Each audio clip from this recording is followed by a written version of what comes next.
Content ক্রিয়েটরদের মতো video বানিয়ে অনলাইনে ক্যাম্পেইনের মাধ্যমে প্রচারণা চালিয়ে প্রথম থেকে ব্যাপক জনপ্রিয়তা লাভ করেন মামদানি। জ্বালাময়ী বক্তব্যে মন জয় করে নেন নিউ ইয়র্কবাসীর। শেষ পর্যন্ত ভোটের মাঠেও করলেন বাজিমাত। নিউ ইয়র্ক সিটি মেয়রের মসনদে বসার ঐতিহাসিক দৃষ্টান্ত তৈরি করলেন 34 বছর বয়সী জোহরান মামদানি। প্রতিদ্বন্দ্বী ডেমোক্রেটিক পার্টির প্রভাবশালী নেতা ও নিউ ইয়র্কের 3 বারের গভর্নর অ্যান্ড্রু কুওমো যখন $1 মিলিয়ন খরচ করেছেন প্রচারণায়, তখন স্প্যানিশ, বাংলা, আরবি সহ বিভিন্ন ভাষায় ভিডিও বানিয়ে জনগণের কাছে পৌঁছে যান মামদানি। জোহরান মামদানির ব্যাপক জনপ্রিয়তার পেছনে অন্যতম কারণ তার বিখ্যাত পরিবার। বাবা ভারতীয় বংশোদ্ভূত মাহমুদ মামদানি জনপ্রিয় গবেষক ও প্রত্নতাত্ত্বিক। মা মীরা নায়ের ভারতের জনপ্রিয় চলচ্চিত্র নির্মাতা। মনসুন ওয়েডিং, দ্য নেমসেকের মতো বিখ্যাত সিনেমা যার হাতে তৈরি।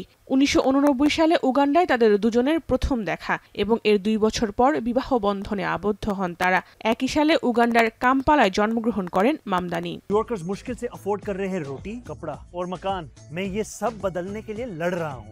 জন্ম উগান্ডায় হলেও 7 বছর বয়সে বাবার চাকরি সূত্রে যুক্তরাষ্ট্রে পাড়ি জমান তিনি। সেখানেই বেড়ে ওঠা, কাছ থেকে দেখেছেন নিউ ইয়র্কবাসীর জীবনযাত্রা। ডেমোক্রেটিক প্রাইমারিতে আমরা র‍্যাঙ্ক চয়েস ভোটের মাধ্যমে নির্বাচন করি। 2020 সালে প্রথমবার রাজনীতির ক্যারিয়ারে নাম লেখান Zohran Mamdani. New York State অ্যাসেম্বলিতে নির্বাচনে জয়লাভ করেন সে বছর। 2022 ও 24 সালে একই পদে পুনরায় জয়লাভ করেন তিনি। 2025 জুনে অ্যান্ডি কুওমোকে হারিয়ে নিউ ইয়র্ক সিটি মেয়রের প্রাথমিক ভোটে জয়লাভ করেন মামদানি। তবে মার্কিন প্রেসিডেন্ট ডোনাল্ড ট্রাম্পের অভিবাসন নীতির কঠোর বিরোধিতা করায় রিপাবলিকানদের সমালোচনার তোপে পড়তে হয় তাকে। এছাড়াও গাজা যুদ্ধে ইসরায়েলি গণহত্যার বিরোধিতা করেন তিনি। এমনকি নেতানিয়াহু যুক্তরাষ্ট্র সফরে এলে তাকে গ্রেপ্তারের আহ্বান জানান তরুণ এই কাণ্ডারি। জাহানারা ভুঁইয়া, এখন বিশ্ব।